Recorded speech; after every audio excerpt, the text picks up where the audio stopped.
Here we go. CFL week 6 in the books. What an entertaining week it was. Week 7 on tap and ready to dive in on Bonfire midweek. Welcome, everybody. Thanks for joining us live here on Bonfire Sports. Look who's back to my virtual right, Zach Schnitzer. You were on the post game this week too, Zach. Numbers were awesome. Engagement was great. It was a fun game, wasn't it? It was a beauty. I can't was. stop thinking about that game, buddy. I rewatched it. I watched the highlights a couple times. Oh my God. An iconic night of Winnipeg Blue Bomber football, buddy. Yeah, it really was an iconic night. Well put by you. Okay, we got a jam-packed show, so let's run it down. We're going to talk about Duke Williams, a beat-up Cody Fajardo, the ongoing fiasco in Riderville. We'll take a trip around the CFL and a quick peek in on all 4 games from a very entertaining CFL Week 6, including a whole bunch of stuff with the Blue Bombers and Calgary Stampeders, an absolutely epic battle of the unbeatens. Only one team stands. It's the Winnipeg Blue Bombers. A real showdown on a hot and muggy and ripe Friday night. And buddy, and everybody's talking about this. Did Winnipeg win that game or did Calgary lose the game? That's what we need to do. We got a hot debate here around the bonfire. And speaking of hot, we've got explosion plays that were allowed by those Bombers. Is that a problem? Is this bend but don't break defense sustainable? Even though this team is 6-0, do we have special teams issue? How do we rate Mark Leggio at this point? I know he's always a hot button topic. We're still struggling with the run attack. And then we actually get some nice video from DB with the CFL top performer and CFL leading receiver Greg Ellingson, aka Jellyman. That's his Twitter handle, right? Jellyman? Is it? Yeah, man. At Jellyman. Oh, I didn't know that. I even tagged him in something today. I gotta have to check that out. But get your stuff together, DB. Come on. I will. I was busy. I was at Bombers practice today. I had eyes on who was practicing, who was out. Greg Ellingson did not practice today, but yeah, as you teased up, Zach, we're going to hear from Greg Ellingson on the heels of that incredible performance, named the CFL top performer of the week. There's 3 named every week. He was number 1 for CFL Week 6. 11 catches on 14 targets, 152 yards, and one number that is more impressive than all of those. I asked Greg Ellingson about that, so stick around for that as well. Okay, let's quickly go around the CFL in Week 6. It started with the Edmonton Elks in Montreal to face the Alouettes, now without head coach Kahari Jones at the helm, and the Elks were able to pull this game out, Zach. So they're going to be hosting the Winnipeg Blue Bombers in Edmonton on Friday night with some good feelings because, well, they got another win. So once again, the West beating up the East. Did they deserve that win? I mean, they didn't deserve the one. And I mean, you create this turnover against Hamilton in the last second with Dane Evans, who has fumbleitis near his own goal line. It happened again this week. But credit Edmonton, man. They came back from 19 down in the third quarter. This Wesley Sutton dude took 3 PIs, and Mr. Kenny Lawler, our old friend, caught the game-winning touchdown. I mean, I know we don't like to talk about how good Kenny Lawler's doing because we miss him, or do we? We'll talk about that, buddy, because I've got a nice comparison between him and Ellingson here. But Lawler still looks top-notch, man. Like, he makes unbelievable catches. And it reminds me of Milt Stegall when he was being thrown to by a, grab bag of garbage QBs. I mean, look at what Lawler's playing with this year, and he's still producing. Yeah, it's a lot of different it's been a lot of different quarterbacks for him, right? It's impressive. It's impressive what Lawler's doing, but we'll talk more. What did you think of the game? That one, it was a squeaker, and it really came down to it. Should mention that, of course, Kenny Lawler, one of those CFL top performers this week. He put up 7 catches on 13 targets, so not quite as good as Greg Ellingson's 11 on 14, 92 Yeah. yards. He did find the end zone. Some people mad that Carlton Agadosi didn't get a CFL top performer this week, but I will take a shot and say I digress, and we will look at the rest of the CFL right now. The other CFL top performer, Zach, was in the Ottawa-Hamilton game, and it was quarterback of the Ticats, Dane Evans. He went 21 of 28 for 342 yards, 2 touchdowns, but he keeps fumbling the football. I understand the ball that got stripped of him was kind of stripped by his own offensive lineman, but Hamilton did everything in their power to lose this game, and they somehow still came out on top 25-23. And, in the CFL East, it's still unbelievably wide open. That was a game between 2 winless teams. Hamilton now 1-4, Montreal with the loss, it's still 1-4, and Ottawa 0-5. Makes you wonder how things are cooking under the seat of head coach Paul LaPolice. I feel terrible for Lapo. Like, that's a game Ottawa should have won. There was less than 2 minutes left. They were up because of the Dane Evans fumble. And then it looks like Hamilton's going in for the game-winning touchdown, Darren, and they pick him off in the red zone, and they still lose. And how do they lose? They give away a touchdown with Evans in off the bench, I think, because I think Schultz was in there for a bit. And Came then, in for a bit. Yeah, and then Ottawa has a chance to win the game on a walk-off from Mr. Dependable Lewis Ward, and he grazes the post. He's so close. He was like a 53-yard kick. I don't know what's happening with Lewis Ward. He's 1 of 3.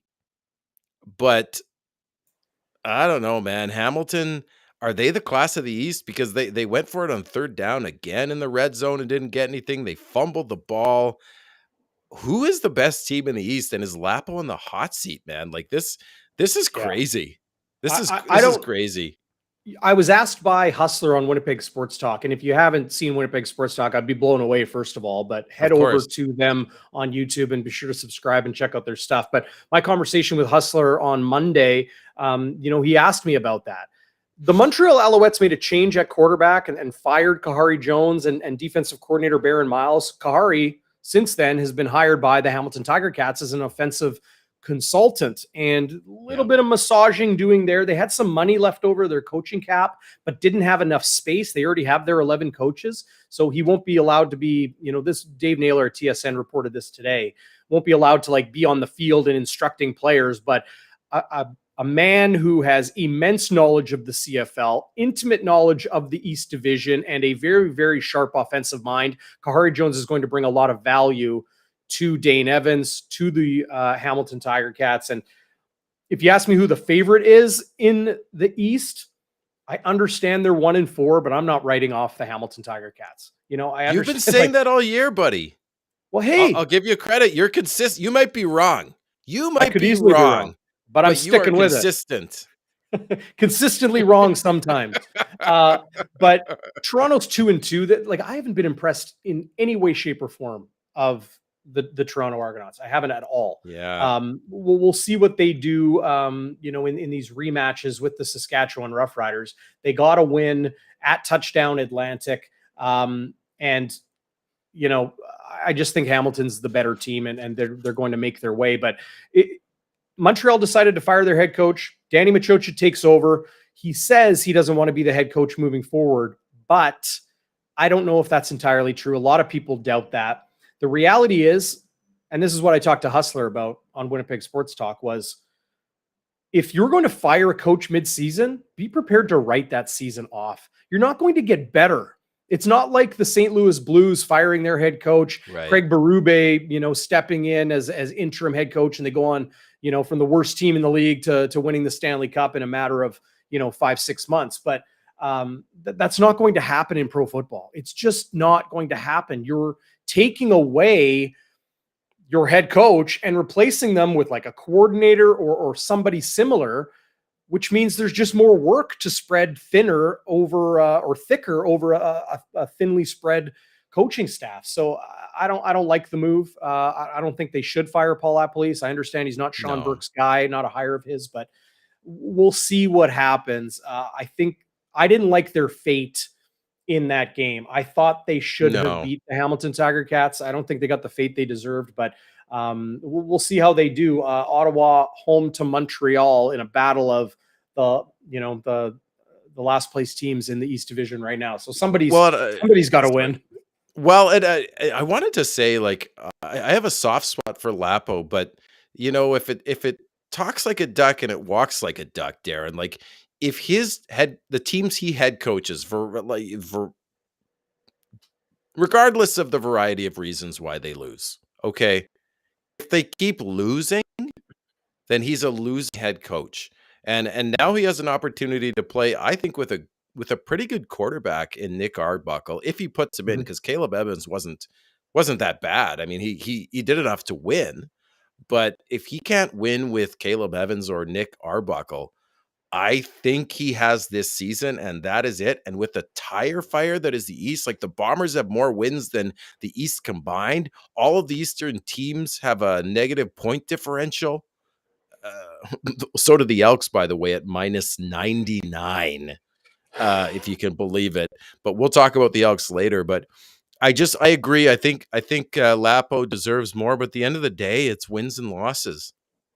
He lost that first week in Winnipeg. They should have won that game. Now they've lost again. If they win those two games, they played the Lions tough when the Lions were red hot. I mean, I Lost by know 3. Jeff Hamilton said that the Red Blacks weren't going to make the playoffs, but they very well could. I don't know. I hope they do. I just feel for Lapo and just the way they lose these games. It's it hurts. It hurts, buddy. And the other thing I wanted to say was it's interesting, picking up Kahari Jones is interesting from the from the standpoint that guess what team he knows intimately? One of your 3 East Division opponents. And Yep. that's going to be a dogfight, because there's probably going to be a crossover, right? Yep. So if The Hamilton has, the Ticats play the Alouettes 3 more times this year. well, there you go, right? So now they have their number. I wouldn't be surprised if that wasn't part of it, because if you can have an advantage on Montreal in the next 3 games, and keep in mind Hamilton hasn't played Toronto, so we'll see how they match up. They're usually pretty close. Hamilton could come away with this division, like you've been saying all along, and there could be a repeat of a Grey Cup rematch, because the Western crossover team, for whatever reason, thank goodness the Riders didn't do it in 2017. Oh my goodness, they were close. I was constipated. I was like, no, it can't happen. It can't happen. Dude, like Hamilton could be in the Grey Cup again. Too much information. Okay. Maybe more consternation. As I dig up the thesaurus, I'm going to check Friesen here, aka Sammy Garza, today. Lapo's a traitor. Let's talk about coaches that don't leave for quote unquote greener pastures. The reality is every coach in pro football aspires for that better job, that promotion, that, Paul LaPolice wants to be a head coach. He's been a head coach, before and wants that again. You going to turn down triple your salary? Are you going to turn down the opportunity to be the boss? That's a ridiculous comment. That's why teams allow coaches and coordinators under contract to speak to other teams. If they get a promotion and take on a larger job, like say a Danny McManus is an assistant GM here in Winnipeg, or Ted Gavaya, same position. If they get an opportunity to be a GM in the CFL and they got a three-year contract, let them go. You have to. You don't want to stunt people for doing their job so well that somebody else wants to give them a bigger opportunity. And let me say, Sammy Garza is only allowed on the chat because he's related to one of us. Not me. And that was a joke that maybe somebody caught. Did anybody catch that? Sammy Garza, yeah, you're great. We're just spitballing here, but keep in mind, Lapo was look. This is free. I know this is Ryan Friesen. Joe Mack's the best GM Winnipeg ever had. Okay, He you took can us to call the it. Grey Cup, buddy. You can say what you want about him, Zach, but I'm not with you. I'm against Sammy Garza today. Well, can I just say one thing about Lapo? When he was on TSN, he could have been the head coach of the Lions. They offered him that job, I believe, and he turned it down. So he was waiting for his opportunity, and he took the OC job here. Yep. And we actually Well, kept he him from married a taking. Winnipegger. Well, Married he a did Winnipegger. marry. Yes, he did. And that was a Cal Murphy joke. Waiters 27. You're sharp, buddy. You're always sharp. Yeah, you know what? Waiters texted the Bonfire hotline today and leads into our next topic, Zach. Waiters texted 816-TIPS, 816-8477. Why hasn't Duke Williams been suspended yet? Great question. Here's what's up. Dave Naylor at TSN reported this today. He says the league says there were other circumstances that were at play, and that, okay, first of all, nobody saw, there's no proof of spitting, but now we've got him accused of spitting on Brandon Alexander. We got him accused of spitting on a Saskatchewan, or pardon me, Calgary Stampeder, Sean Lemon. Yes, in the playoff game.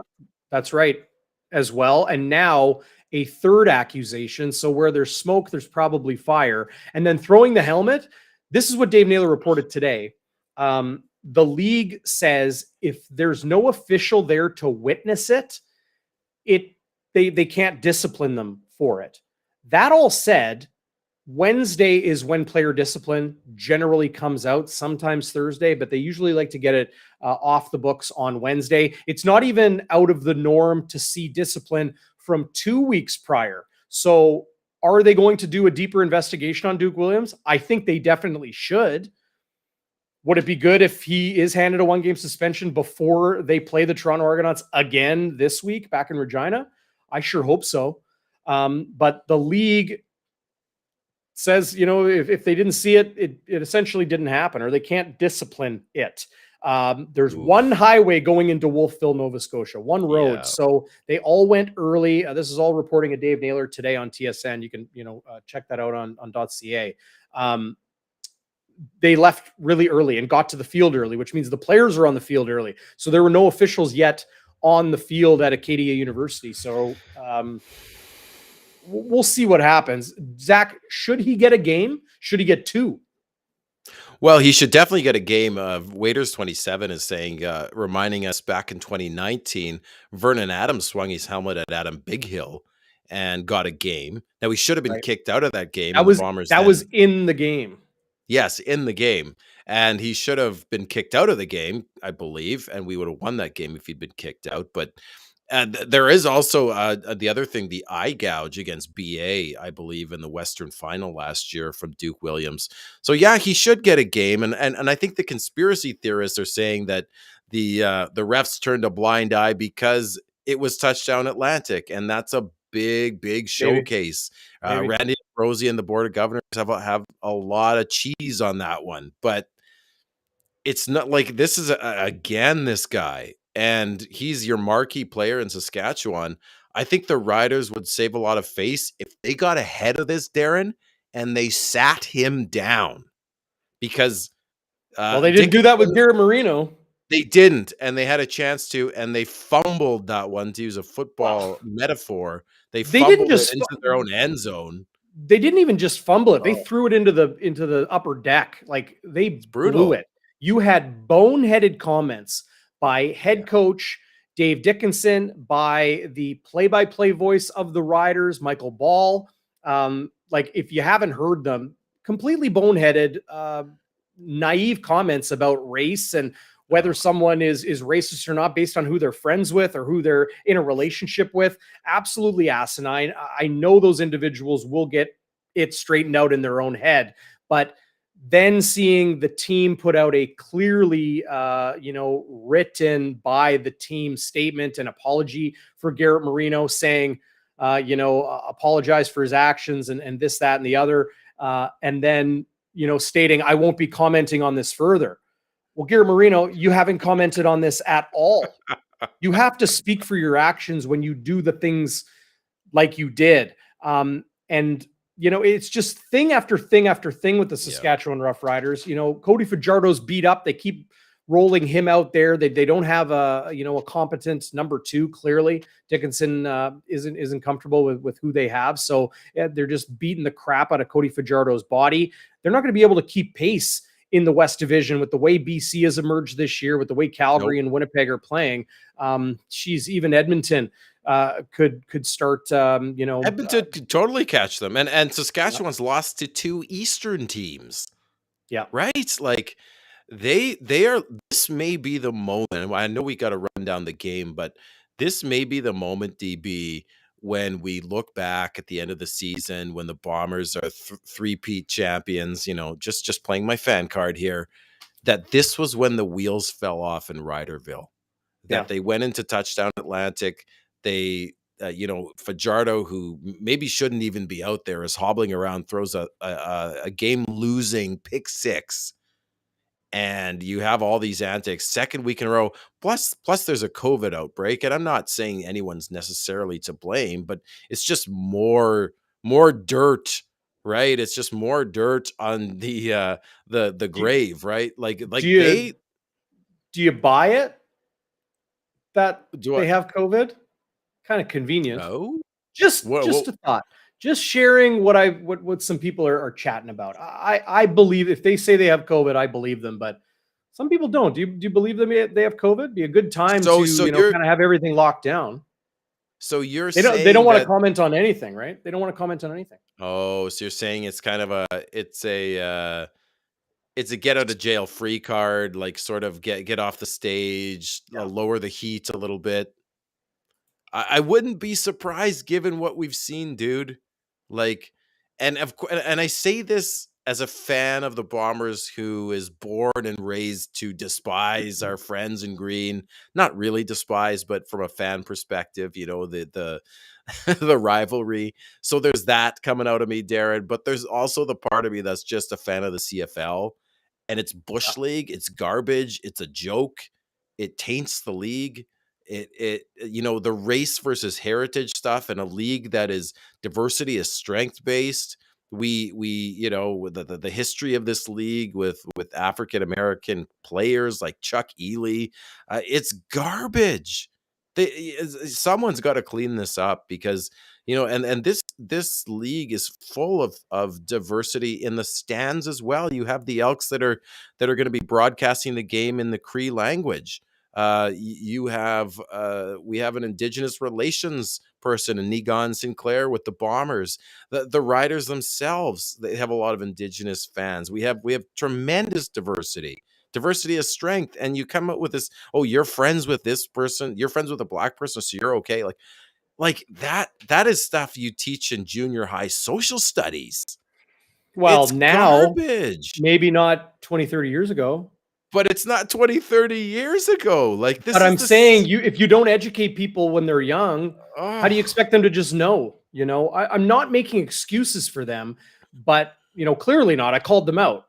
But you got to be smarter than that. You can't put your foot in your mouth with these important things. Let's move on. Let's talk football.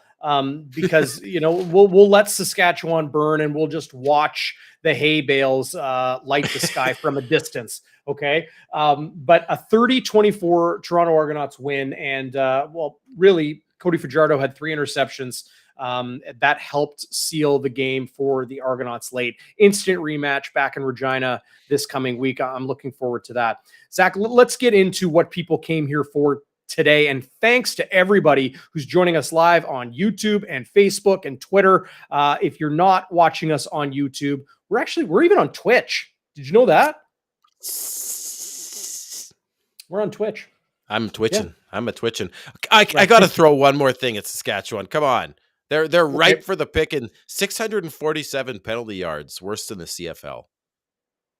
That's another thing that they're struggling. You know, Jamal Morrow, Schaefer Baker, they're bright spots, but other than that, that's a freaking tire fire. Okay, let's talk about other stuff now.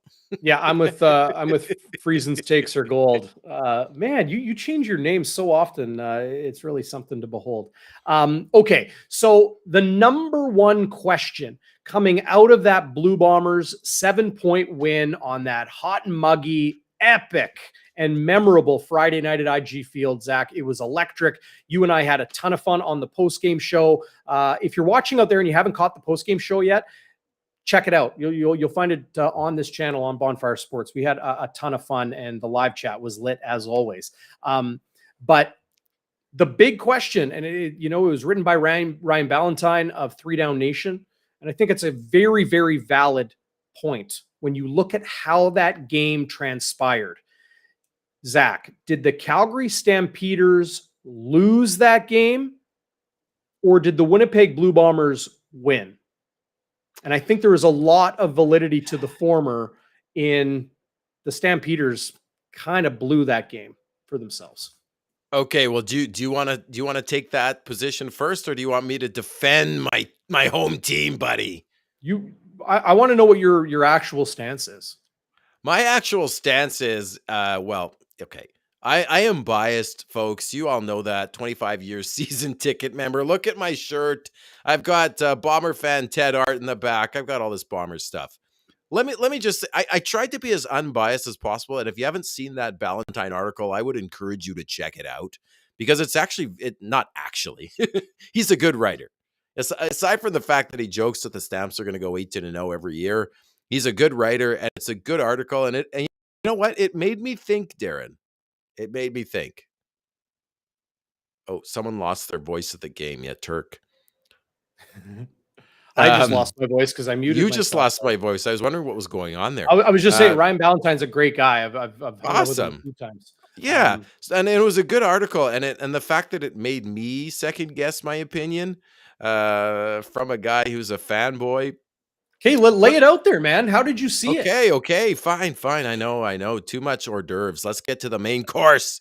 Listen, the Bombers won the game because of execution, Darren. We talk about execution in the kicking game. We talk about it in route running. We talk about it in the red zone. We talk about it catching balls. When you don't catch balls, they had 5 big drops that killed them. And you could argue that, yes, if they caught those balls, which were well-thrown balls, I think, mostly, although some were iffy, did they win the game? Maybe, but they didn't catch the balls. You had 2 receivers on third down in Winnipeg's red zone run into each other. That's not the Bombers getting lucky. That is lack of execution by the Stampeders. Okay. Execution is part of football. Catching balls is part of football. Ball placement, football smarts is part of football. And the Bombers coach that. The Bombers coach the hell out of that. O'Shea is all about the details. They're in early checking film. Someone told me the Stamps, the Argonauts, and the Bombers are in the top tier of game preparation. I know Calgary prepares like the Bombers, but they didn't execute. So those 5 drops, that's on them. They didn't catch balls. Their best players didn't play well. Kamar Jordan is supposed to be their best receiver, maybe him and Beggleton. Although this what's his name, Henry guy is Malik, quite good, Malik Henry, but it's lack of execution.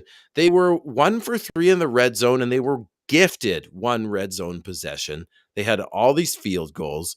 They were 25% on second down. The Bombers were 53% on second down, which is excellent without a run game, by the way. So you see Bo Levi Mitchell, he's a good quarterback, but he's not as mobile as Zach. And our O-line had trouble even with 3- and 4-man pressure. And Collaros was dancing around, just dancing away from pressure, making plays out of nothing. Collaros outplayed Bo Levi Mitchell, and he does it often. Now, let me just say this, Kolaris is so precise, and he's such a perfectionist that on the post game show he was even criticizing himself for lack of execution. He said he should have taken a sack near the end of the first half. Right, like Calgary didn't get any points on that, and the Bombers lacked some execution at times as well. But like for example, they left 1 second on the clock with that carry run at the end of the second half. They could have held them up and prevented 3 points there. And then the other 7 points they gifted them with the Janarian Grant fumble. So, but our lack of execution wasn't as dramatic as theirs. And that's my point. That's why Calgary lost the game. They failed to execute. They failed to take advantage of their opportunities. They took stupid, untimely penalties. The Charlie Moore roughing the kicker penalty was completely boneheaded. That put points on the board for Winnipeg, and not just 3. Like, it was a missed field goal. Maybe it would have been a single, but let's just say it's 0. The Bombers got a first down after that and were soon in the end zone. They took advantage of that blunder by the Stampeders. You mentioned Bo Levi Mitchell, outplayed by Zach Kolaris. Okay, yeah, I'll give you that. But there were 5 drops, outright drops by the Calgary Stampeders. Another reason why they lost the game and Winnipeg didn't win. Bo Levi was 12 of 28. That's 43%. He only turned the ball over once, and chunk plays killed the Bombers. I'm going to put this this question up right now. Are explosion plays killing the Bombers defense? Let me just break down some of the explosion plays. Can I just jump in once, Darren, though? Okay. Just I was thinking about this today, because you're right. They did drop balls, but I've never played receiver. But if I'm playing the dark side defense and that crowd is deafening and the crowd is part of the game, just ask Sign Guy, right? These are pro football players, man. Catch the ball. If it's a catchable ball, you got to catch it. Kamar Jordan caught 1 of 7 targets. This is a guy who is in the top 5 receiver conversation in the whole league. It doesn't matter where you're playing or how loud the crowd is or how big the game is. Catch the football. Catch it. Okay. Let's say you're right about that, but why are they dropping balls? Maybe they're dropping balls because they're hearing footsteps of Adam Bighill, of Malcolm Thompson, of Donald Rutledge laying the boom. Like, they didn't drop that many balls against other teams. Like it is anyway. I think it's lack of execution. But okay, you want to talk? So hang on. If you think they dropped footballs because they were hearing footsteps, tell me why they took explosion plays like this. Reggie Bagleton, 45 yards on 1 catch. These are just individual plays. 45 yards on a catch. Malik Henry, 24-yard explosion play. Luther Hukunavanu, 18-yard explosion play. Kamar Jordan, his 1 catch was for 15 yards and a first down. Kadeem Carey had a 13-yard catch. Those are just the receiving numbers. Yeah. Explosion plays in the run game. Kadeem Carey ran for 27 yards. That led to a quick score. He ran for 29 yards on 1 carry. That led to a score. Everybody looks at the time of possession, and I'll pull it up here. The time of possession, Winnipeg won the time of possession 37-22, because when Calgary scored, it was bang, bang, and points were on the board. They blew this game. Should Winnipeg have lost? In my opinion, it should have been a closer game than it was. And think about how close it was. Yeah. Kamar Jordan drops a extremely catchable football in the end zone. Maybe not extremely catchable, but a catchable. He lays out and it hits him in the hands. I had football coaches. I played receiver. They would tell me all the time, if it hits you in the hands, and you're not inverted or something ridiculous, if it hits you in the hands, you better catch the football. It hit you in the hands. What else do you want? So, but Darren, go ahead. Winnipeg dropped. Last thing I'll say, Demerio Houston dropped 2 interceptions in the first half. made Yeah. up for it with that interception to seal the game with 45 seconds left. But this is all I'm saying. This is all I'm saying. I think the Blue Bombers got the fate. Like, you got to be good to be lucky, and you got to be lucky to be good. They were a good football team, good enough to win, were the words of Mike O'Shea.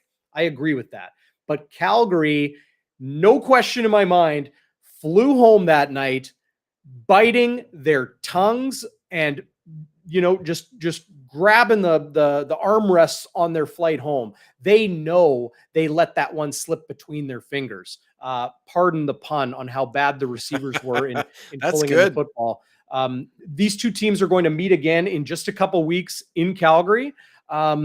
Look out. The Stampeders are going to have a real bitter taste in their mouth. Oh, They yeah. want redemption, and Winnipeg better be ready. Well, I will agree that it could have been closer. It should have been closer. Absolutely.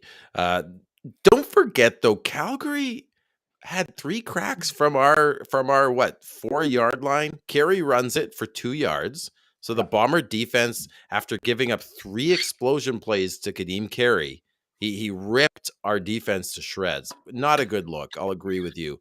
They stuff him for 2. Okay, that's pretty good. 2 yards.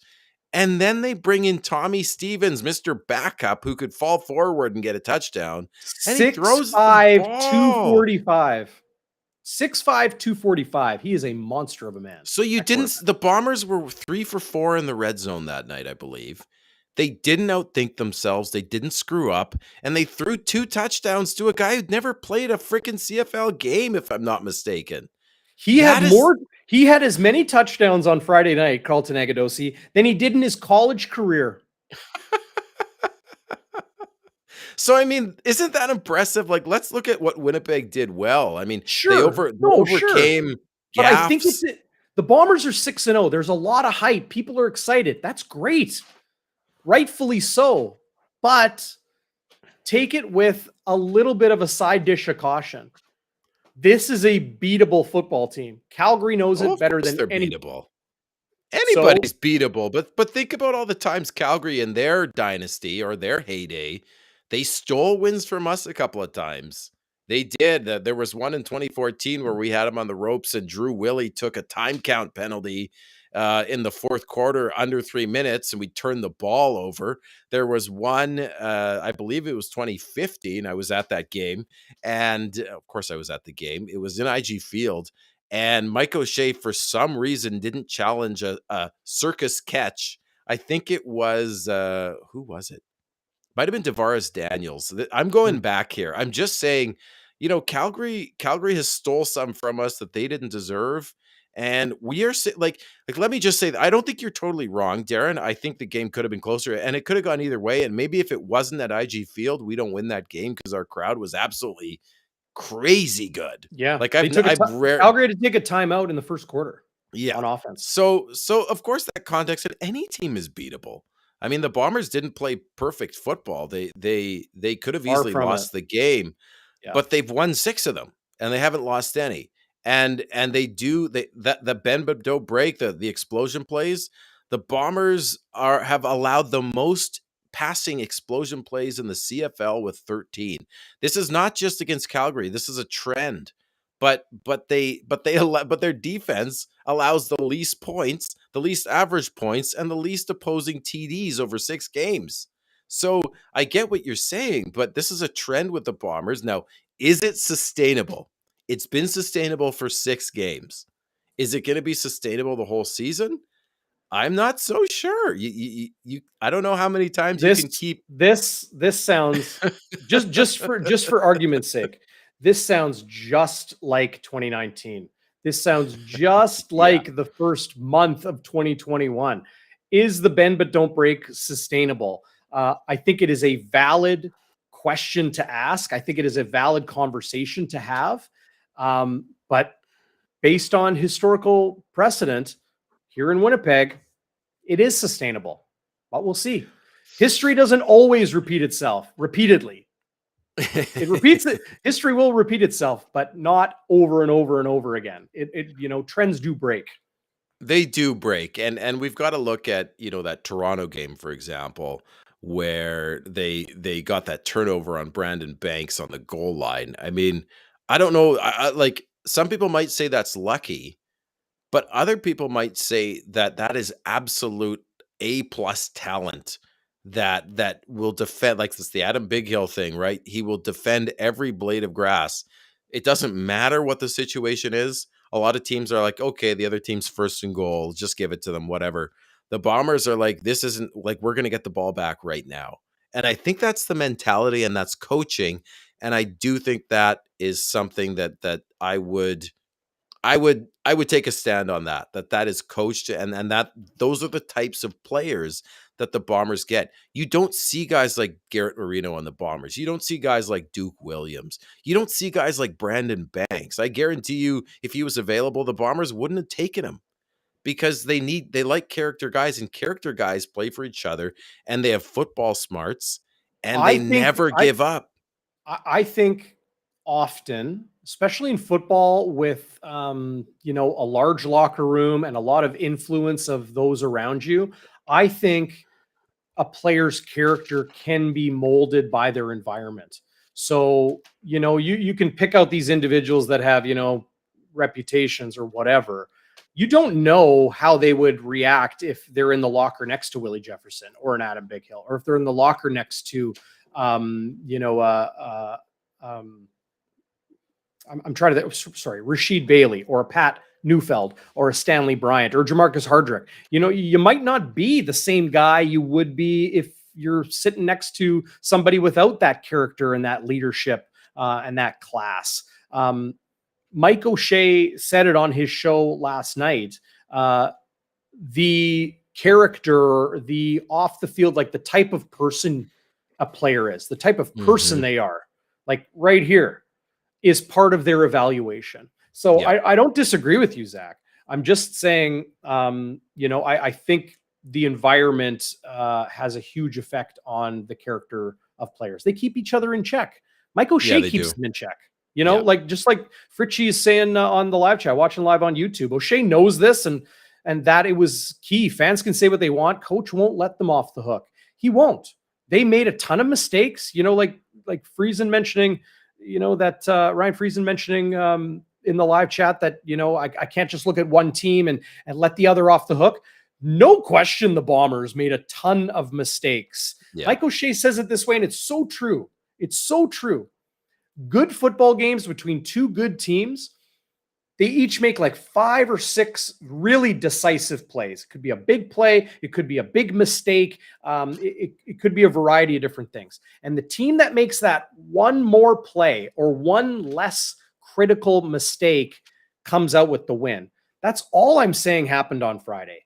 It was a winnable game for Calgary. Yes. Should they have won? I'm not saying they should have won. I'm saying they lost the game. I'm not saying Winnipeg won the game. I think if you have to choose between those two, it's a Calgary loss to me. So you're saying if Calgary executes, if they catch those balls, if they don't take that stupid penalty on leg. Think about it. It would have been a tie football game if Kamar Jordan pulled in that one. But that was only because Jackson Jeffcoat made a boneheaded late hit on him. Like Winnipeg contributed to that too, right?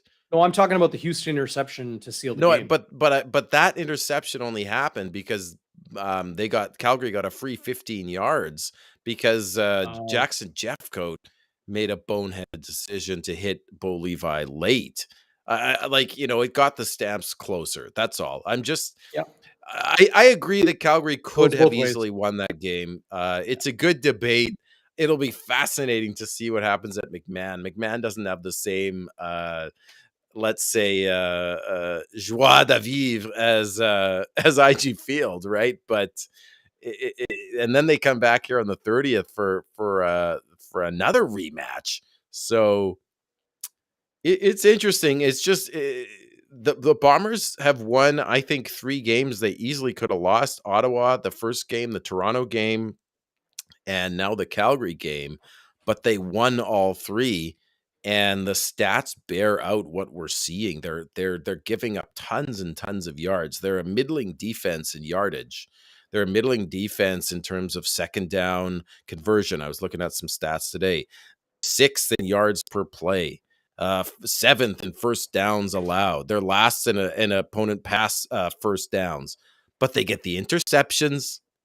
They get the turnovers, so they're tops in interceptions, second in turnovers forced. We don't give up many penalties. We're third. We're third in forcing 2 and outs. We give up the least points. We give up the least average points, and we give up the least opponent TDs. And then the Well, and offense. Go ahead. I was just going to say, and the other thing people often say is, while they didn't do all of these things they could have done, they do these other things, such as winning the special teams battle. That really surprised me. Now, Mark Killam, the Calgary Stampeders special teams coordinator, is first class, like as a person. I've only had one conversation with him before, but I was really taken aback by how nice a guy he is. Secondly, and more so importantly, is going to be a head coach in the CFL someday. He is a phenomenal special teams coordinator. The Blue Bombers made egregious errors on special teams. Mark Leggio taking a sack right before the end of the half. Janarian Grant fumbling, allowing Peyton Logan essentially a touchdown return. If it wasn't for a bit of a holding penalty, like that could have been called the other way, is all I'm saying. But a hold nonetheless. Winnipeg got beat in the special teams game by the Calgary Stampeders. Another reason, that this game was as close as it was. Oh, I'll agree with that. Special teams is special. I mean, do you want to get into special teams with the Bombers? Like, do we want to get into sort of a report card here on the Bombers in their first 6 games, first third of the season? Sure. You got some numbers? Well, I was giving out some numbers on the D. They do give up a lot of yards, and they're middling in a lot of categories, even near the bottom. But the ones that maybe matter is points against, touchdowns against, and they got the interception. So it's truly the stats bear out this bend but don't break defense. To give up a lot of yards, to give up a lot. I thought you were talking down on special teams, though. But well, we could go to special teams. So the Bears are tied for second last on opponent big play returns on special teams. Their cover However, teams, their cover teams were bad to start the season. they were, and they struggled. You know, you had that penalty against Calgary, but they're in the top third for in terms of defending the kickoff and punt return on average. So they're giving up some big ones, but on average, they're doing reasonably well. Now let's talk about Mark Leggio. Okay. Everybody is throwing shade on Mark Leggio. So what I did was our 2021 Grey Cup hero, Sergio Castillo, who everybody loves, hold him to this high standard. I want you to guess who I'm talking about. Field goal percentage of 88.2%, field goal percentage of 78.9%. Who has the 88.2? Who has the 88.2? It's Leggio. I know that's Mark Leggio. But here, okay, now some. What about convert numbers, though? Okay, hold on. Someone might want to say, well, he technically missed the 36-yarder where he got hit by Charlie Moore. You take that one, let's say he misses that, he's still at 83%. So he has a better field goal percentage. One kick knocks it down 5%. That's how small the sample size is. So he has I believe they played the same number of games. Okay, so he has a better field goal percentage. Now let's look at punting net. 44.3 for one of them, 46.5 for the other. Again, Leggio has a better net punting average. Good punter. He's a good punter.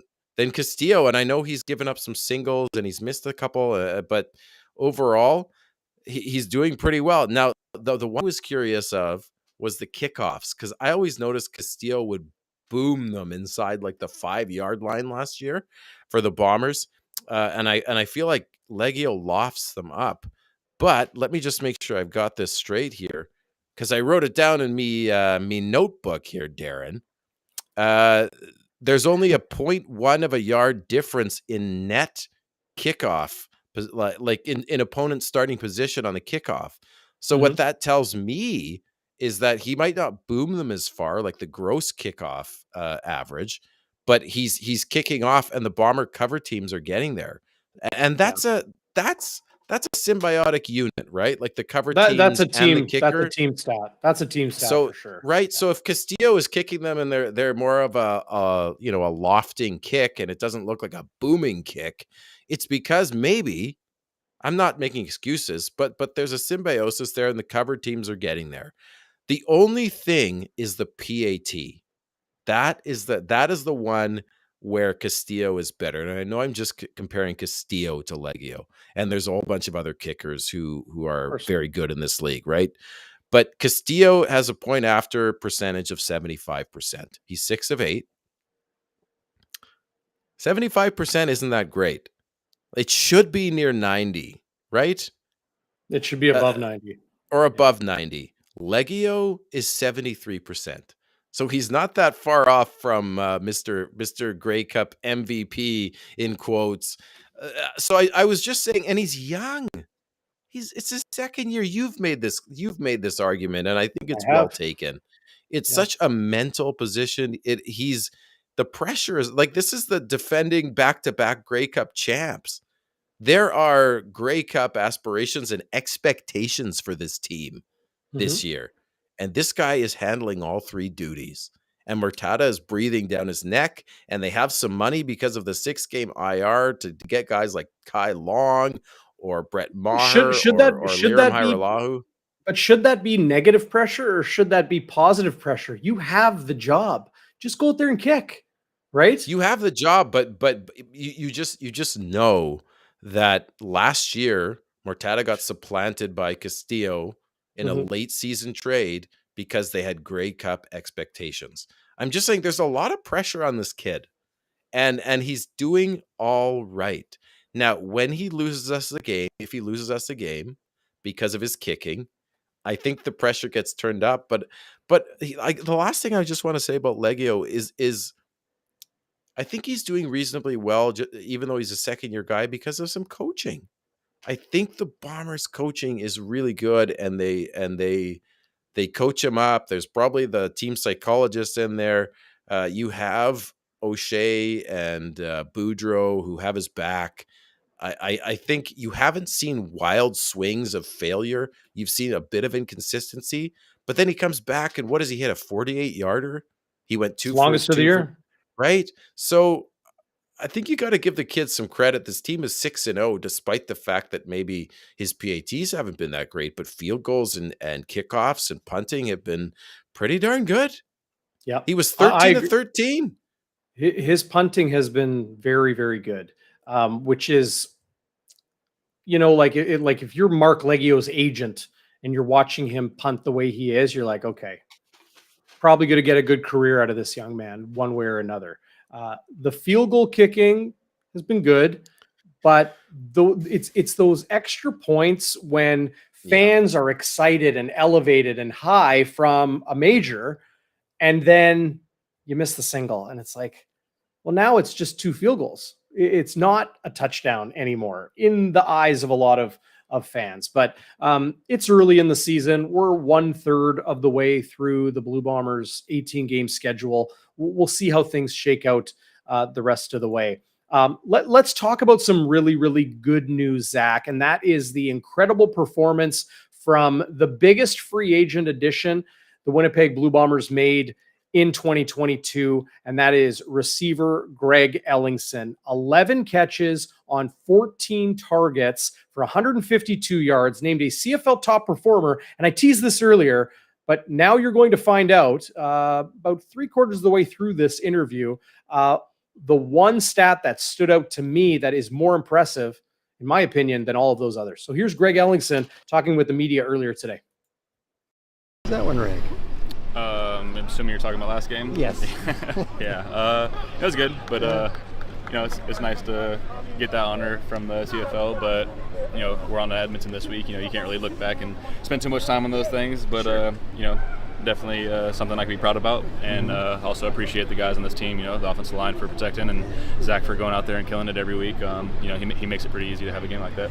You're leading the league now, receptions and yards. How do you explain just your instant success with a new team? That doesn't always happen.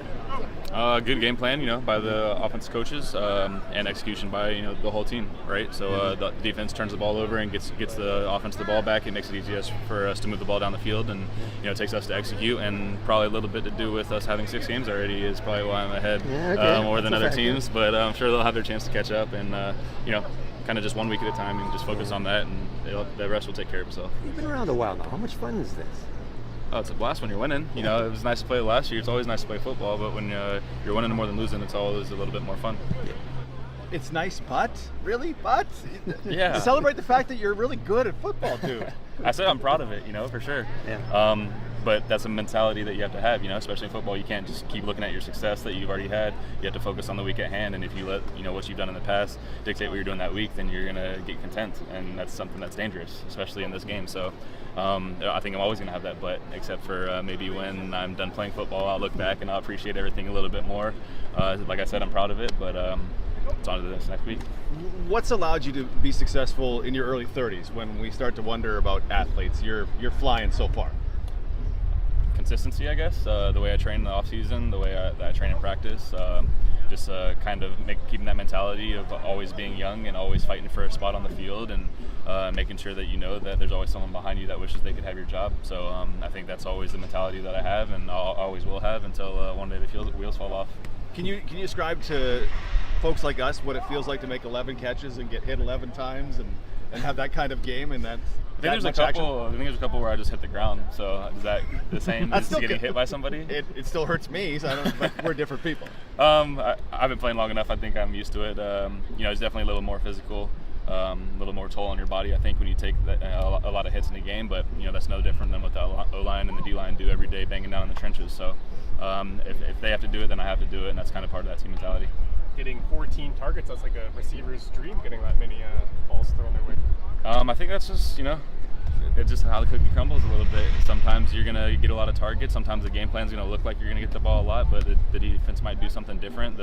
Zach might see something different based on the safeties or the half, or maybe it's man, or maybe it's zone. Maybe we don't really know where the ball's going to go. The only guy that knows that is the defense and the quarterback. And when it comes your way, you just have to make the opportunities count.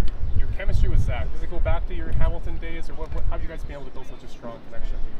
I think kind of hit on this last week. Chemistry, is a word that guys like to use, but really it's about preparation and communication and making sure you're consistent. When you're consistent, the quarterback knows where you're going to be. When you communicate, you can talk about the way you see different coverages, the way you see different leverages, and when he knows you're going to be in the same spot at the same time, it makes it easier to put the ball there. 14's a lot of targets, 11's a lot of catches, 152's a lot of yards, but 7 second down conversions is the number that really stood out to me. Is that by design? Is that circumstance? Has that happened to you before? Probably circumstance. I think we'd like to get a first down every time we have a first down, right? And just never have second downs would be ideal, but we obviously want to move the ball on first down a little bit and make it second and short, which makes it easier to convert those, right? So there was quite a few of those second and shorts that made it easier to convert those first downs, and then everybody just did their job and made sure that we kept moving the ball downfield, and it helped. You got a few CFL seasons under your belt. What do you see in Carlton Agadosu, who goes up and gloves a couple in his CFL debut? Yeah, I mean, that's another guy I feel like you guys should be talking to, because I'm proud of what I did, but I'm also proud of that guy for hearing a story. I didn't play with him last year, but knowing that he spent the whole year on PR, and I know what that grind's like, playing in the arena football, where you're just trying to kind of get opportunities to show what you could do, and hopefully get somewhere else. And he showed last year that he's willing to put in the work to show what he could do on PR and keep working and kind of keep that mentality of one day my opportunity will come, and it did, and he definitely made sure that the limelight was on him when he got in the end zone twice. It's a new team under Chris Jones in Edmonton. Lots been said about a Chris Jones defense and athletes and the rest, but where's the challenge lie this week? This team plays a lot of man coverage. They press a lot, more so than any team that we face, and they've always been known to do that, even when he was back in the SAS days. But that's kind of how we have to prepare and make sure that we could beat that press coverage and see it, and also see when they're going to bring zero, and also when they're going to fake bringing zero and man, and then drop out into coverage. So those are the things that we have to focus on film, and then make sure we can capitalize when they do come. So first thing I'll say, I don't know how anybody here in Winnipeg isn't like an immediate fan of Greg Ellingson. Not only is he performing on the field, but he's doing all the things off the field the right way as well. And quick clarity, when he talks about that man coverage, of course, that's man-to-man versus the zone, which most teams, not just in the CFL, but in pro football play. Chris Jones will do press coverage, meaning DBs close to the line of scrimmage, in the face of the receiver, sometimes even bumping them within that first 5 yards they're allowed to kind of disrupt their routes. Zero means there's no safety. So they'll go zero, meaning they're bringing pressure to the quarterback and staying on man-to-man coverage on those receivers. Then he says, sometimes they'll even pretend to go zero and then drop back into coverage. So it's going to be a chess match on Friday in Edmonton between a very good Blue Bombers offense. We'll see if the run game gets going a little bit better, and then a very innovative, different Chris Jones defense. With Duron Carter, and he could be playing defensive end, he could be playing middle linebacker, he could be playing safety, he Right. could be playing kicker. I don't know, man. But that's a great We'll see. great interview with Greg Ellingson. I mean, this guy could be in the conversation for MOP at some point. Like he's on pace for, I've got it here, Darren, I believe he's on pace for What's he got? 550? Yeah. 1,554 yards, 9 touchdowns. That's pretty darn and good. how many catches does he have on the year? Leads the league in receiving yards. Leads the league in receive. Yep. And I don't want to interrupt you because I know it was your interview and I know you got a lot to say about this guy. But we were talking about this report card, right? If you look at the offensive trends for the Bombers, they kind of have an average offense in terms of yards, but their first and first downs versus with the pass, I should say. But they're almost in the bottom with yards on first down. And they have a 3.8 yard rushing average, which is last in the CFL, but they rush the ball almost the most. What that tells me, that gets your average down, right? Yeah. And what that tells me is that this offense is humming because of Zach Collaros and Greg Ellingson getting key second downs. Yeah. Honest to God, that is the engine of this defense, especially without Nick Dembski. It's unbelievable what Ellingson's doing. So I just think he is a big story here, man. He really is. 7 second down conversions. Like they didn't mention it in the CFL top performer press release. They didn't mention it in the Blue Bombers press release. That's a great stat. That is a huge number to be the guy, not only throwing to Greg Ellingson on second down to convert, especially when the run game isn't going well and it's generally second and long or at least second and medium.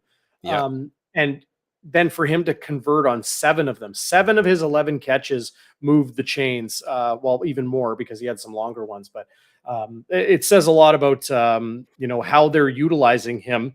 And people in Winnipeg, saying, "Oh, it's really easy to forget that other receiver that was here last season that also led the league through the entire season in receiving." That, of course, is Kenny Lawler. He was named a CFL top performer coincidentally this week, and it will be a reunion with Kenny Lawler, quarterback Trevor Cornelius, and then, of course, kicker. I just say quarterback Trevor Cornelius because it's another one for Kenny Lawler to work with this year. And then, of course, Sergio Castillo playing against his former team as well. It's going to be fun on Friday night. I'm really looking forward to it, and I'm looking forward to the Lawler versus Ellingson conversation because we know people in the media were saying Ellingson's going to outperform him, even though he's older, even though maybe he's more injury prone. He's more maybe long in the tooth. He had a bit of a down year by his standards last year, whereas Lawler is this up and comer. But so far, and you could say it's because of the consistency at quarterback with the arguable MOP and Zach Collaros. But Ellingson, let me just throw this, 518 yards. Lawler has 384. Touchdowns, they both have 3. They have the same amount of, almost the same amount of yak yards, but Ellingson's average is 15.2 yards per catch with a large of 46. Lawler is 11.6 yards per catch, which is a large of 27. And Lawler has 61 point, I believe it's 61% catch percentage versus 81 for Ellingson. And So that gets for- to, well, I'm just saying that gets to your like seven catches, like key second down conversions, right? When he's catching Now- 81% of the balls. I'm just razzing you, Zach, but for everybody out there who's wondering, who do you think got a stats pack today in the CFL? Oh, Zach Schnitzer got a stats pack. Well, and I told you, you're like, yeah, you don't have to read it, Zach. I'll just send it to you. And I was like, yeah, well, if you're not going to read it, I won't read it. And then, well, I had a bit of time to read it, and boy, was that fun. That was fun, man. Like that. Anyway, Yeah, love the stats pack. yeah, no, it's good to dig into those numbers. They do tell part of the story, right? And it's important to keep those things in mind. Hey, my good friend Don joining us on Facebook Live. What's going on, Don? Thanks to everybody who is joining us live. David and Friesen, Comet, Waiters, all the usuals. Sign Guy, Sykes, the Knife, Sard is back in the live chat. Scott Roger, Rifle Up. What's going on? Phyllis, and so many others. Booch back again Andrea, as well. Tamara, Andrea's back, Waiters. Tamara. Yeah, Tamara was saying she was looking forward to us getting the show going today. I'm always looking forward to talking football with you too, Zach. So here's the thing. There's two other things I think are worthy of touching on for the Blue Bombers. One's a good story and one's maybe more controversial-ish bad story. The bad being there's still seemingly no run game here in Winnipeg. The good being, well, yeah, Kenny Lawler is going to play against the Blue Bombers this week. He's going to go head-to-head with my breakout player of the year, no-brainer, Demario Houston, who has just been lights out since taking over from Winston Rose on that boundary corner spot, bumping Rose to the other side, and effectively allowing the Blue Bombers to cut ties with Taekwon Glass for whatever reason it actually was. But I'm not sure what people out there, hit up the live chat. Let us know. Do you want to talk about the run game, or do you want to talk about Demario Houston and how good he has been for the Blue Bombers? Well, and I'll just interject that you had that great video on Twitter today, Darren, of him catching, what was he catching, tennis balls? They got a little tennis ball machine, like the same one you're like a tennis trainer, right? But it's not, here's the thing. Everyone's like, some people replied like, oh, I could do that. I can catch those tennis balls. It's coming a lot faster than that video may show, a lot faster than it looks, a lot harder than it looks. But like, it's not just the DBs or the receivers doing that. The receivers, the running backs, they do it after every practice. The DBs sometimes, and saw him doing it today. You know who's doing it during practice? I was fascinated by this. Special teams coordinator Paul Boudreau Jr. actually set up the tennis ball machine to kind of do like a little bit of an arcing one, a little bit slower, about 10, 11 yards, just boop, for the punters, for Ali Murtada and for Mark Leggio to practice just catching the tennis ball. Because think how dire it would be, how catastrophic it is when a punter doesn't catch the long snap. So it's important for them to work on their eye-hand coordination as well. That's how in-depth the Blue Bombers and pro football teams put their players through things. They cover every single base imaginable, cross every T, dot every I. Even the punters are working on their hands at practice. Yeah, that's really super cool. That I love that. And by the way, I do have to give a shout out, a big happy birthday to the woman known as Bomber Vixen at Bomber_Vixen on Twitter, Lisa Marie, a better half to Bomber Reaper, one of our favorites, and big happy birthday to you, happy Lisa. birthday. Yes, I hope you had an awesome day. But I mean, do we want to get the run game first? Like, boy, oh boy, 3.8 yards per carry. That is bad. And I don't, let me ask you this, Darren. There's this sort of convention or this theory that when you get into the playoffs, when you get into cold weather games, it's that run game that's going to carry you through. Now, I've heard other analysts that say that there's actually no truth to that. It's sort of just a fairy tale. But, you saw in the West Final last year, Andrew Harris won that game for us. That run game killed the Riders, even though we fumbled the ball or gave it away 6 times. How concerned are Bomber fans with this run game, especially as maybe you get into the colder months where it's often said that the run game dictates those playoff games in the cold weather and the snow and the frozen tundra of IG Field?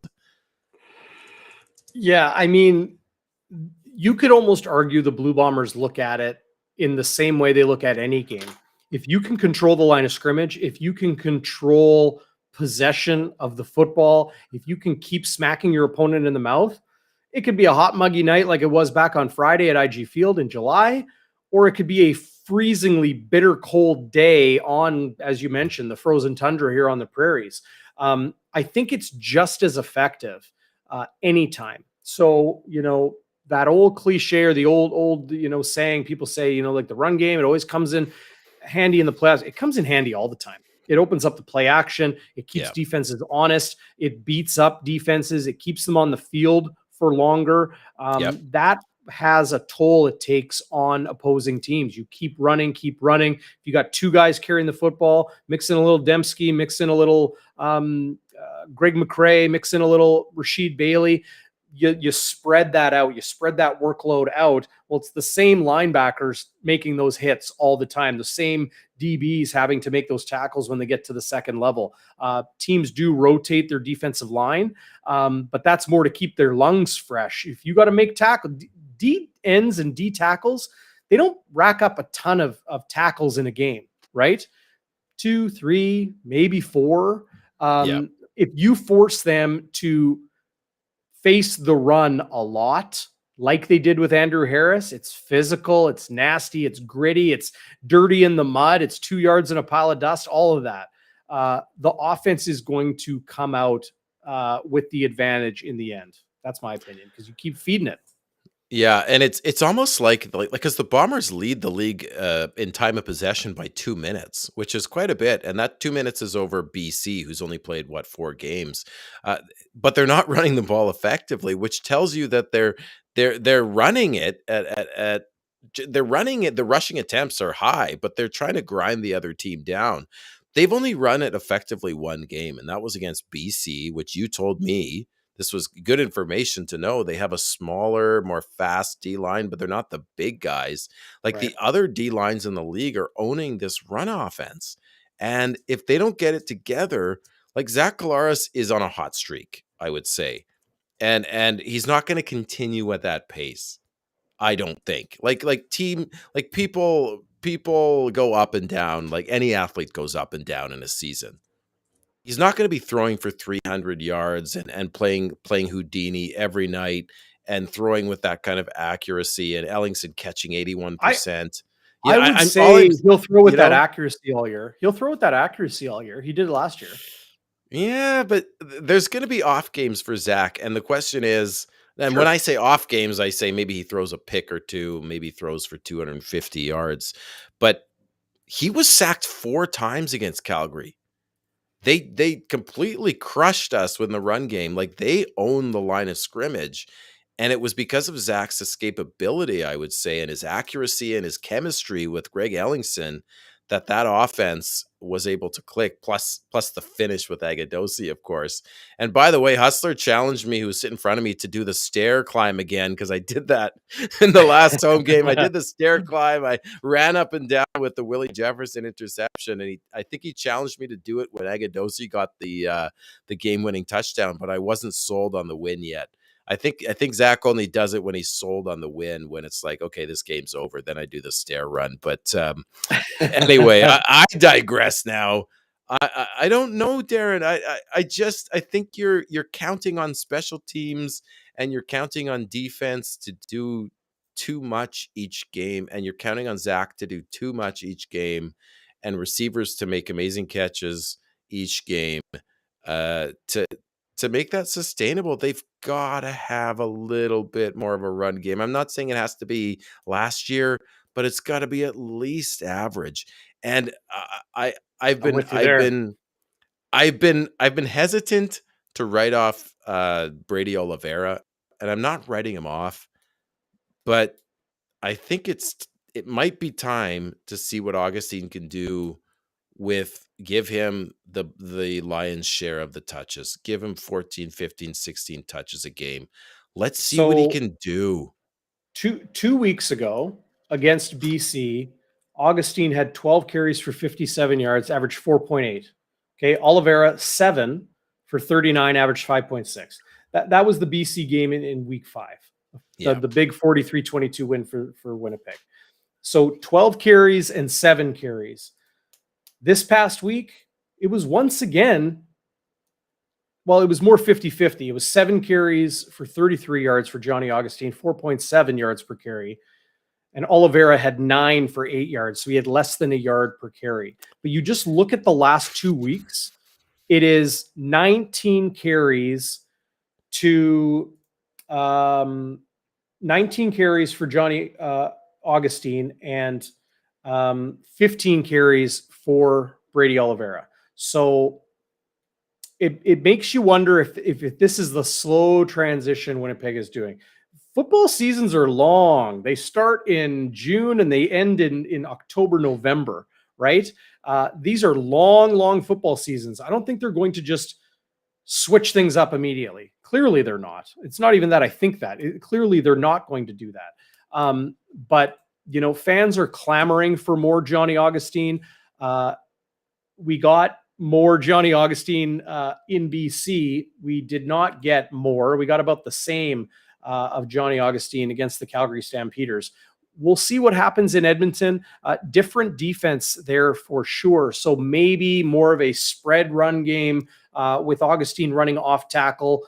Maybe a little bit more Greg McCrae. We didn't see much Greg McCrae at all against Calgary on Friday, which surprised me. I've been saying for weeks, we're going to see a little bit more and more Greg McCrae as the games go along. But, you know, it kind of stopped on a dime. He did not have a single carry against Calgary. Good Not a thing I single one. don't know where Buck Pierce's house is, because I would egg it, because he sunk me in fantasy. I had Greg McCrae as a value pick, and I had Dalton Schoen.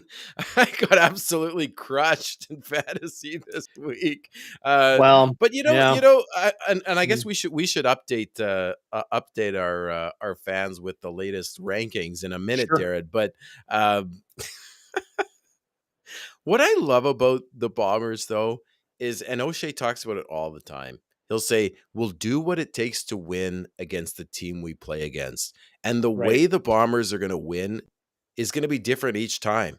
They are a terrible run offense, but they use the run to great effect against a team that was vulnerable to the run in BC because they out scheme their opponent. They outcoach their opponent.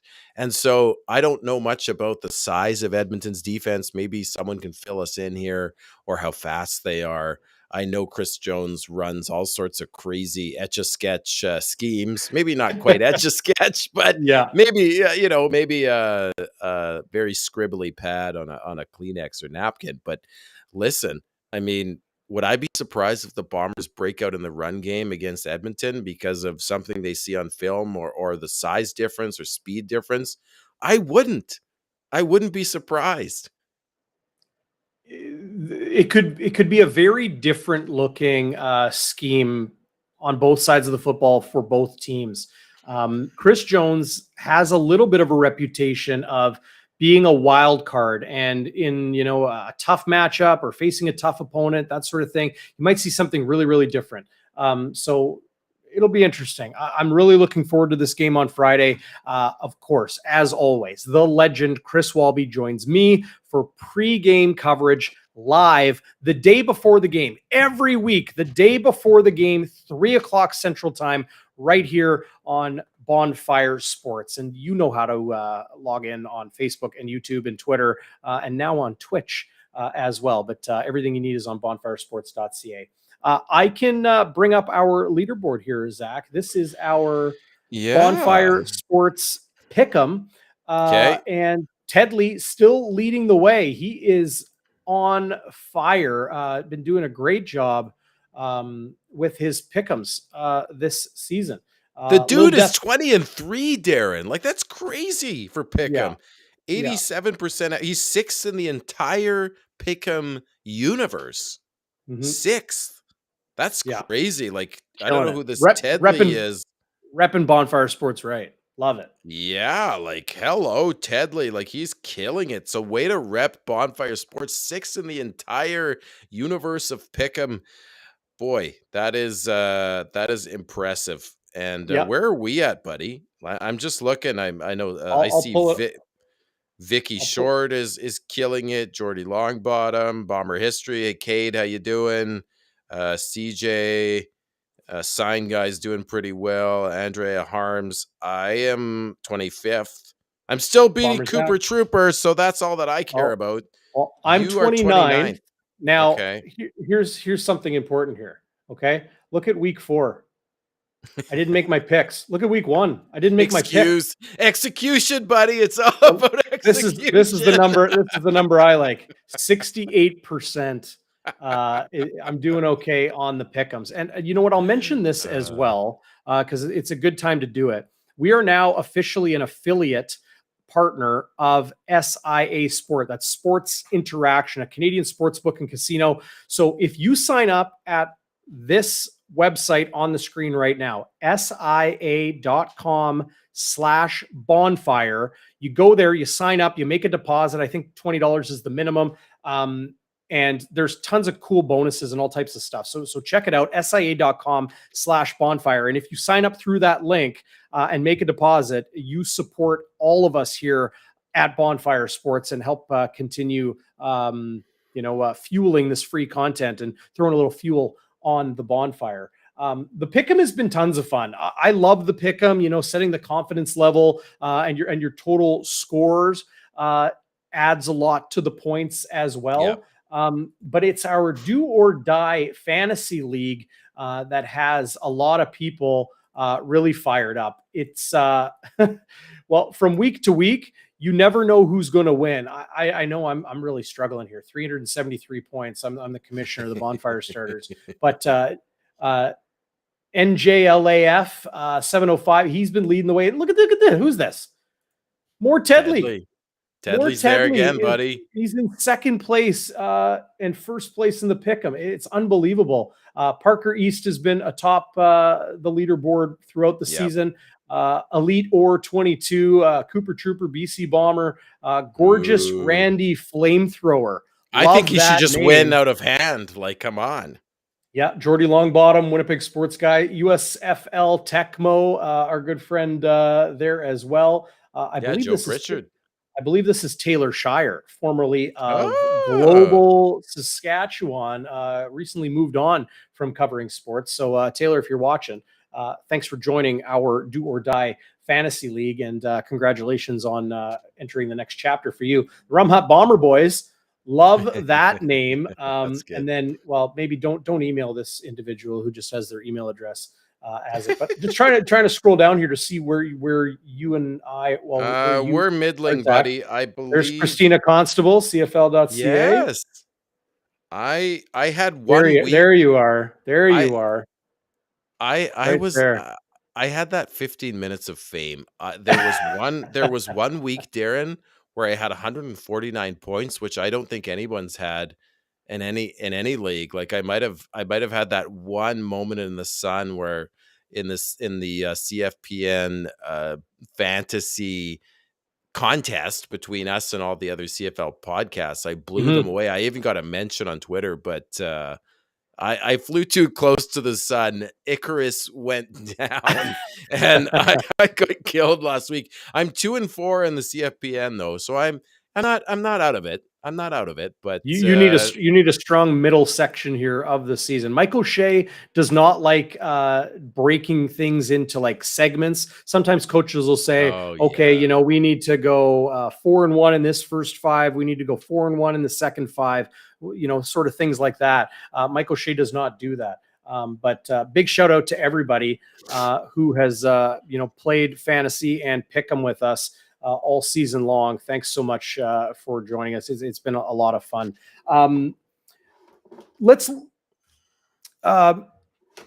I don't know. Am I forgetting something, Zach? I feel like I'm forgetting something. Don't you just hate that Well, feeling? I do. You usually talk about how brilliant and well spoken and good looking I am, but that I I don't need that. I don't need to hear that. My head's big enough. Look, it's even bigger Your now. kids, your Uh, kids pump your tires enough, right? Your lovely wife. yeah, They're they're fantastic amazing. people. I'm I'm jealous a of you, lucky man. Yeah, I'm a we often don't count our blessings in life, right? We have a negativity bias mentally. I can get into that in the psychology, but we look for threats, we look for the negative, but we often forget what we do have. And I am a lucky guy that way, and I'm lucky to know you, Darren. I mean, we get to chop it up here on Bonfire and Tons of fun. talk about football for fun, and people think we're reasonably good at it, or else they wouldn't tune in. But no, I think you got everything. I mean, the other thing was, I think you were This gonna is what I'm forgetting. This is what I'm what? forgetting. Sorry to interrupt you. Yeah. We need to bring up the numbers for the upcoming Oh week yeah. because they are out on Sports Interaction. So, of course, hit up our exclusive link, sia.com/bonfire.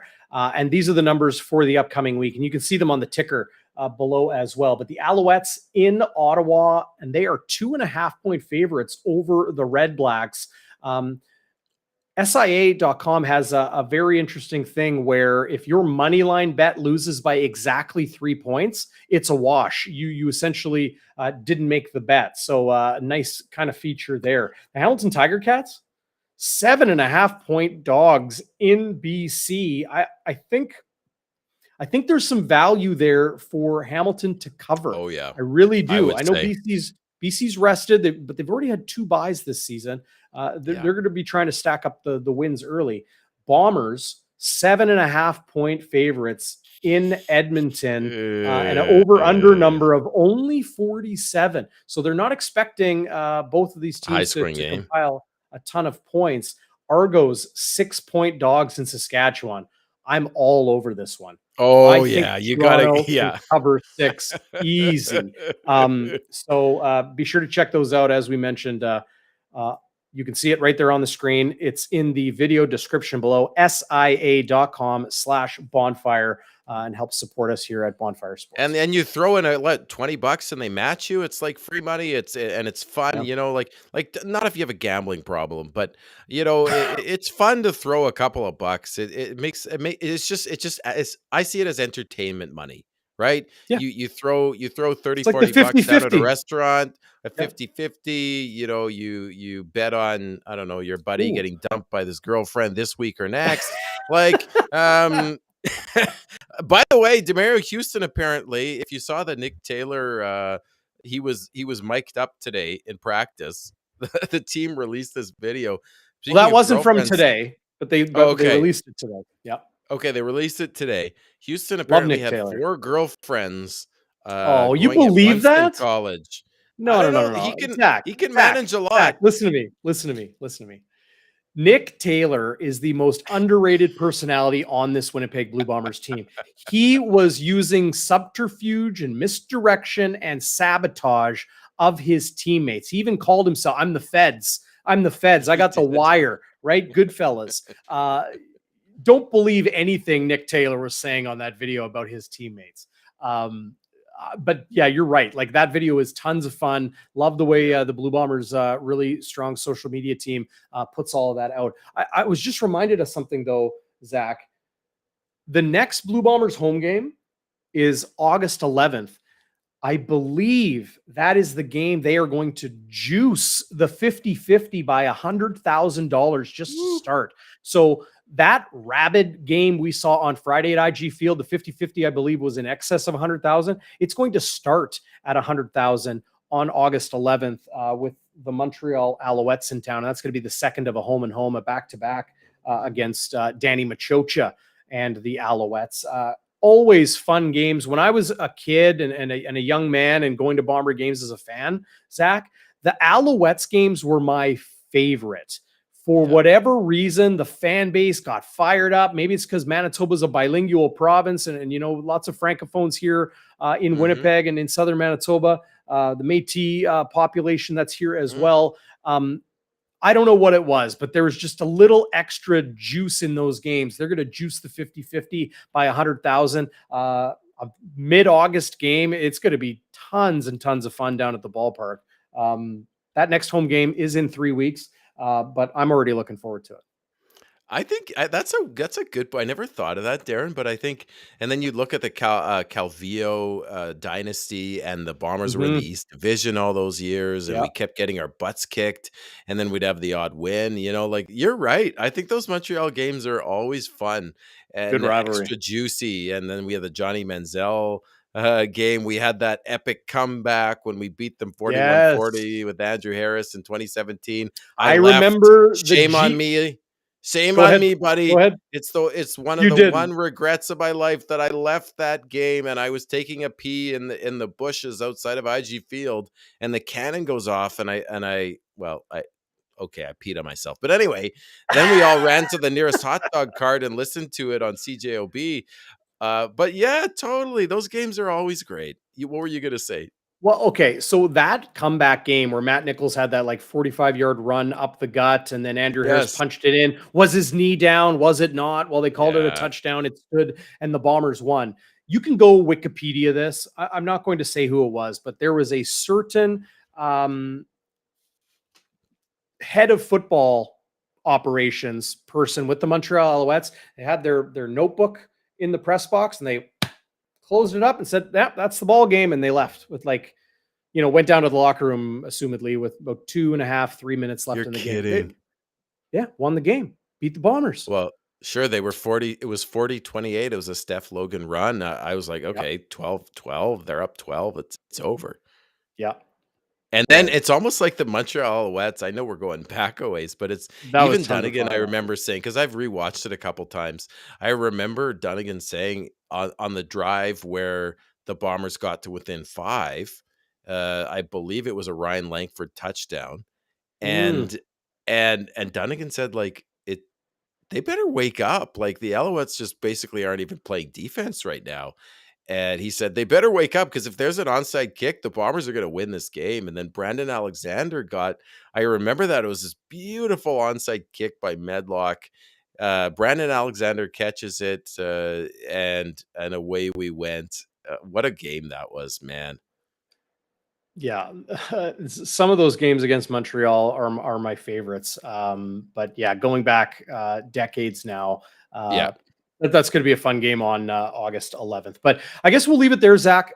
Great show. Great to have you back, man. It was great having you back on the post game this past week as well. But I know everybody out there in the live chat and watching and listening on the podcast and on YouTube and Facebook and the rest are happy to see you back, man. Good to have you. Well, I am happy to be back, Darren, and it's tons and tons of fun to talk football and to talk about a 6-0 team. Like, say what you want about the stats. When your team is 6-0 for the first time, what did you say, in 62 years? And every game just gets more and more exciting, because you're like, are they going to get to 7-0? Is this going to be a trap game? Like, is Chris Jones just going to pull a rabbit out of a hat here? Is Taylor Cornelius gonna take it to the next level? Or the Bombers gonna fight? How are the Bombers gonna win this week? Is it gonna be special teams? Is it gonna be the run game, which you weren't expecting? Is Carlton Agadosi gonna take over Dalton Schoen? Are we gonna see someone else? How are they gonna take, like, who's gonna be the hero? It's different every week. It's and it's fun as heck, man. So I will just drop one more stat, that the red zone touchdown percentage of the Bombers is 57%. Like, they're scoring when it matters, and they're taking away. You're saying anytime they get inside the 20, they're scoring touchdowns 57% of the time. Yes. And nice number. Opponents against the Bombers are 27%. So yeah. It's all this, this bend but don't break stuff. But when it really comes down to it, the Bombers squeeze the life of their opponents, and they strike when they need to. So I love that. But we'll be watching that run game. We'll be watching special teams. We'll have a lot to watch, and we'll have even more to talk about post game, buddy. Yeah. Well, and hey, we're going to see everybody back here on Tuesday night next week, 7:30, as we always do for Bonfire Midweek. But you don't want to miss the pregame show. As always, the day before the game, Chris Walby and myself will go live at 3:00 on Friday, or pardon me, on Thursday. Friday, post game, live right here again on Bonfire Sports, as we always do. Zach, thanks for joining us, man. Had a ton of fun today. Enjoy the games this week. And hey, we'll see you back here on Bonfire Sports, everybody. Good night, everybody.